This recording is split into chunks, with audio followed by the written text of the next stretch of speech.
Welcome to the Integrate This EdTech podcast, the go-to digital space for educators and tech enthusiasts. I'm your host, David Berner, along with my co-host, Jeremy Mikla.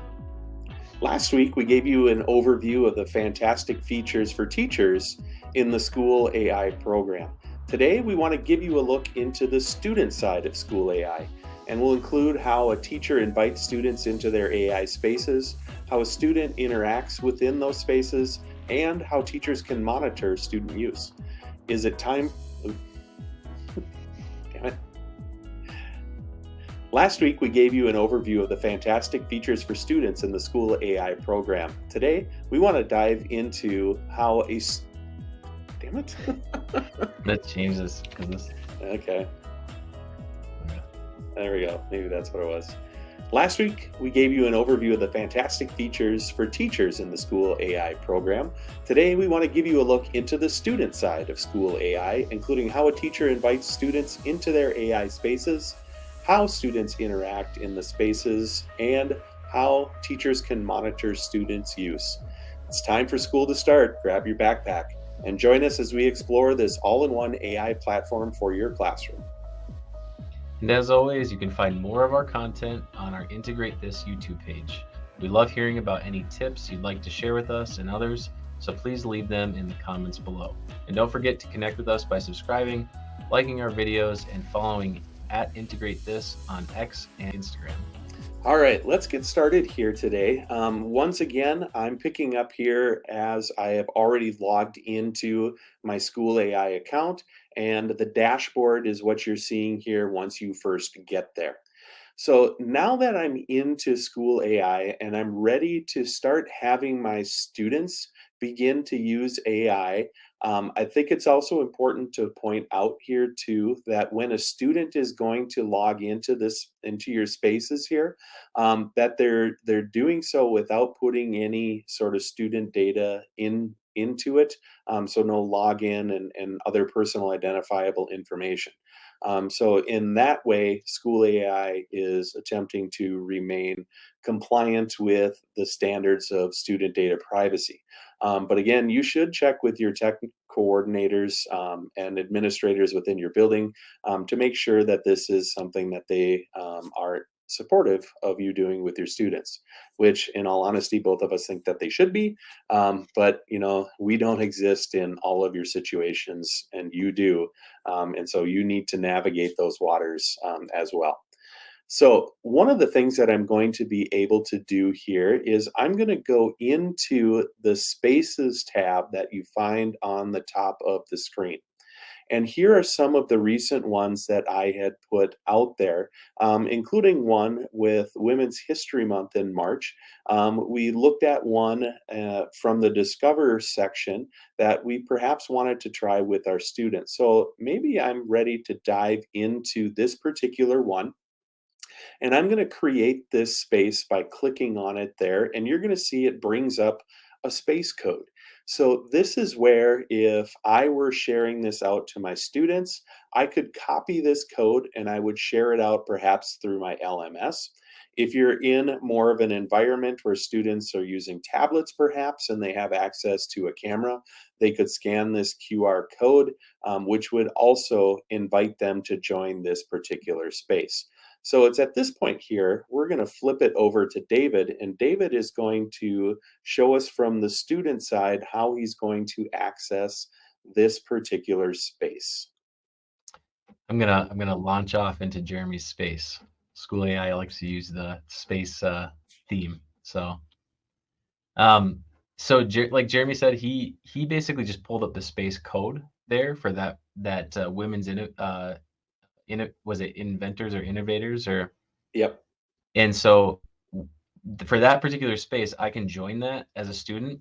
I already pulled up the link, whereas Jeremy said he would put it in a learning management system. You can see the space code matches there, so that's the same one that was pulled up. So I'm just going to put in my name and click join, and then I will be in that space that Jeremy had issued to me. And on my side, just to show really quick, Now that I have a student in there, I can see and I can start to look at what that student is working on, including viewing their chat, pausing it, and removing them if they were a student that is not in my class who somehow managed to get the code anyway. But let's watch David here a little bit as he begins to interact with this particular AI tool. Yeah, so there's a couple of things to point out. You got the title up there. You got a graphic over here, which is kind of cool. Reminds me of like AI, like Dolly 3 that put your AI images out there for that. There's the ability to leave the room. I can exit that. I can click on my settings here and change the languages if I need to. Right here, you'll see English and Spanish, and then I can do view all if it happens to be another language. And then there is the main space here, which is very much like anything else that we've looked at. Reminds me of something like ChatGPT, where you have your stream of conversation going on and the ability to send the messages. So this is the prompt for women inventors. Today we're going to dive into the world of women inventors and the incredible impact their inventions have had on society. Are you ready to get started? There's two buttons underneath. One of them allows you to copy the message, give a thumbs up or thumbs down on the message, or you can have it speak.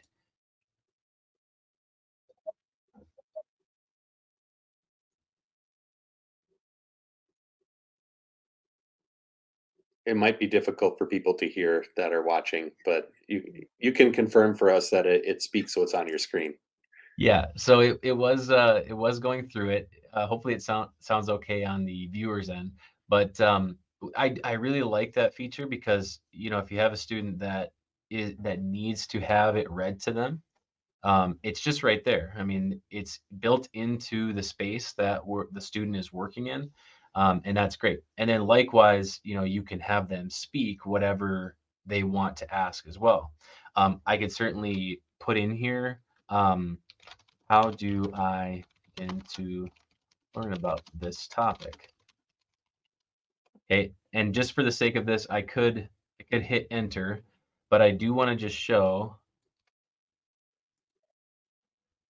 We'll allow that. How do I begin to learn about this topic?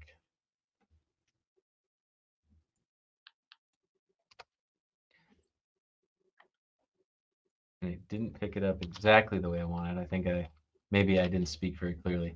Um, but you have that feature there. And then I hit send, and the AI will respond, and I can interact with it as we go. So let's start by exploring a common problem you face daily. Can you think of one? Next, we'll see how an invention by a woman could help solve it. Let's say I don't.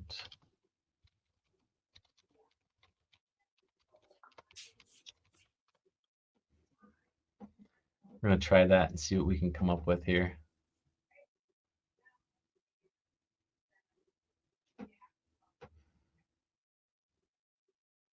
So that's kind of cool. So this is one that I didn't know anything about. So understanding airplanes involves many aspects, but did you know a woman played a key role in making flights safer? Bessie Blunt Griffin, an inventor and scientist, created a device in 1945 that helped injured World War II veterans feed themselves. I won't read the whole thing, but what's really cool about these spaces is that um, some of the prompts that we've done as the teacher side, it always feels like we're asking the system to perform something for us.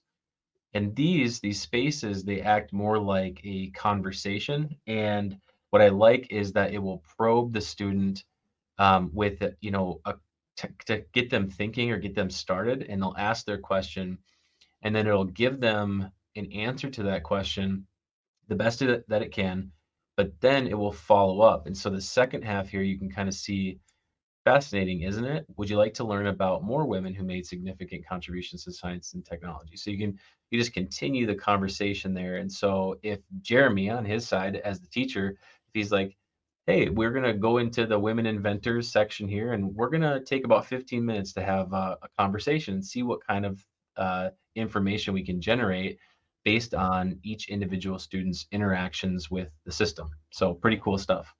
Yeah, and I could show you from the teacher side here. If I were to go in and click on David's name here, I get that pulls up on my screen everything that he is discussing with that chat button. I have that history of it.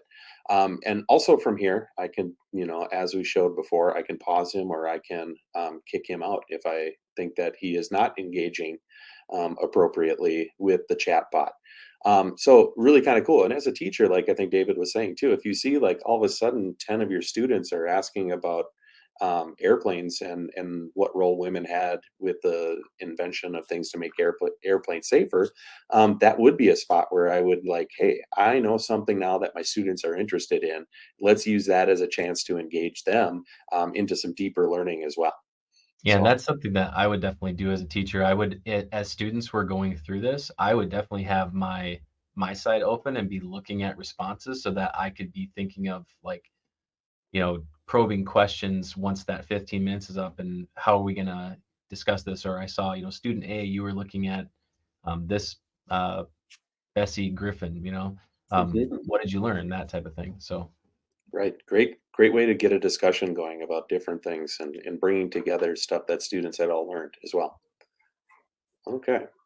Awesome. I'm going to take it back here and we're going to launch one of the tools that we had created in the previous episode. If you watch that first one and if you think back to it, you'll remember that on the top part of your any school AI page are these different tabs. And so I'm going to go into the create one. And last time we had created a story before we ended the episode, or we created a space and we called it the Choose Your Historical Adventure. So I'm going to go back into this particular one here and let it launch here. And you're going to be able to see again, this was the data that I had entered into it before, telling it how I wanted the prompt from the chatbot to work. There's a couple of other buttons on here that I wanted to point out as well. I can go, if I don't like what I had, I can go into the edit space and I can tweak the prompt a little bit here or there. If this is one that I think is a great space for students to use, and other teachers might want to also take advantage of this space, I can share it.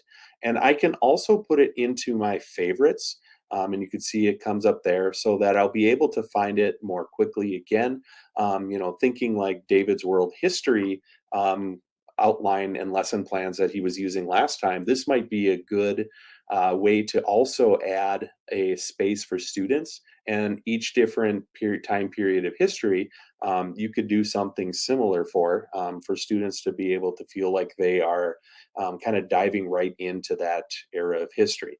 Could be the same for science. It could be the same for a book that maybe your students are reading, and many different examples. So again, if I wanted to preview what this would look like, I could then click Start Preview. Or from this spot right here, I can click this Launch button and it's going to open up a new space for David to join. And it is a different space than what you had before. So it's important to point out here, it's not like this integrates seamlessly, like with your LMS and you own the particular space code, whatever it happened to be. It's a different one every time. And it's also important to note that with School AI, just like with other student-facing AI as well, platforms where teachers control, many of them have what you can do for free and what you have to pay for. And with School AI, you get like 150 instances a day of your students using these particular spaces, which if you think about it, if you have 5 classes of 30 kids in those 5 classes, you could use this just about every single hour of the day. And you're probably not going to be, in all honesty, because you're not going to be teaching this way all of the time.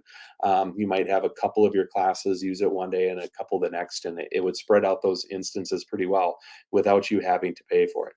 All right. David, you got that login info? Yep. Okay, let's look at this one then from the student side. All right, so same thing here. I'm just gonna put in my name and hit join, and I'll be in the space. So, yep, and so just like with our Women Inventors one, this was the Choose Your Historical Adventure. Are you ready to dive into the past and influence history? Let's start by selecting your preferred era: ancient Egypt, the Middle Ages, or the Age of Exploration. Let's go the Age of Exploration. And you could choose a different topic. You don't have to use the ones just suggested by it.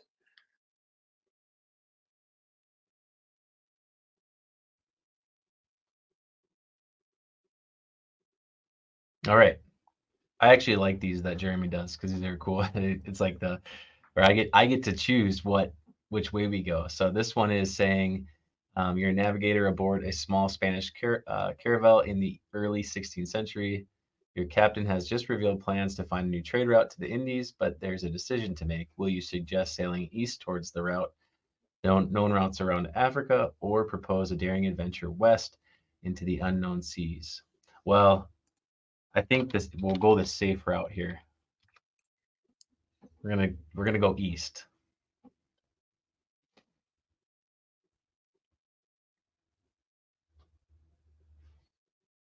And we're gonna test this and see here.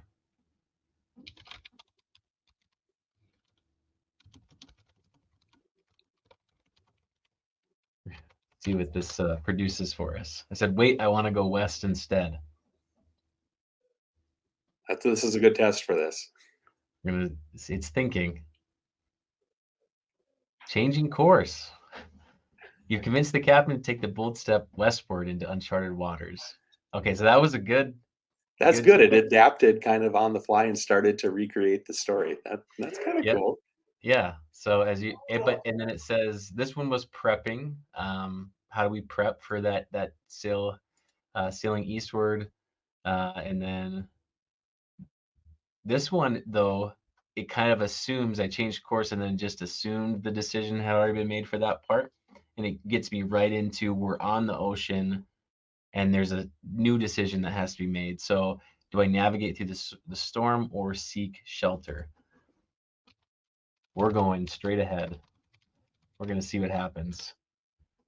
This is like Oregon Trail when you just hold spacebar and you just keep going really fast, but then everyone dies. So, we'll see what happens here.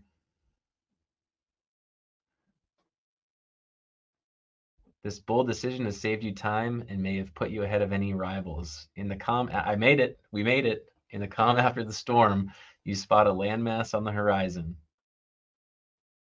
Okay, explore the land or continue on your path. I think we'll stop and explore. But you kind of understand here, this is where this one's very interactive, and I think that's really fun for students to be able to do. Tell you what, while that one is loading, I'm just going to show people what I'm seeing on my side as you're doing this. So I don't even have David selected over here. So if I had more students, you would see them populated over here. But in this sidebar on the right-hand side of the screen, it's giving me little updates about what he is doing with his interactions, kind of like without me having to go into each student individually, like I'd be able to see kind of anything interesting that I might be able to pull out, or things that I might need to kind of pay more attention to, like maybe there's some inappropriate use. So it's good to see that it allows teachers those abilities without having to kind of fully monitor every single kid all of the time. So now that we're back, Jeremy came back to my page, and this is what I put in. We're going to trade with the tribe. This was our last little section here. And then so it goes over in response to what I put. And then it wraps everything up and says, reflecting on this moment, consider the historical significance of these early encounters. How do you think such interactions affected both the explorers and the indigenous peoples in the long term? So takes a really fun activity where I'm selecting my adventure and going through it, and then ends with a reflective question to kind of wrap everything up. Perfect. So this could be the type of activity that you could create yourself, and you could also use the different tools within there to help you generate kind of an interactive activity. If you know that you have one that would be specifically tailored towards what you're doing or to the needs of your students. But again, just kind of point out here that you also have the ability to discover what other people have created as well and jump off of some of the different great things that are also in there. So definitely take some time to explore the different types of things that School AI has to offer. I think both from the teacher and from the student perspectives. Thanks for tuning in to the Integrate This podcast. We hope you picked up some valuable insights to help you explore School AI for students. Be sure to check out the show description for links to other helpful resources. Special thanks to co-host David Berner and of course to you all of our viewers for joining us on this digital exploration. Once again, I'm Jeremy Mikla. Until next time, keep integrating, innovating, and shaping the future of education. Happy teaching. And don't forget to subscribe to our Integrate This YouTube channel and follow us on Instagram and X for the latest tutorials and discussions in EdTech. Next week, we're going to continue looking at AI tools that are accessible and safe for students. See you next time. And David and I will be at the TIE conference in South Dakota, April 15th and 16th, which is just around the corner. So if you are there, be sure to look for us in our Integrate This t-shirts. If you have other events or presentations you would like us to do, please reach out to us on our socials. You can find those links in the show description also.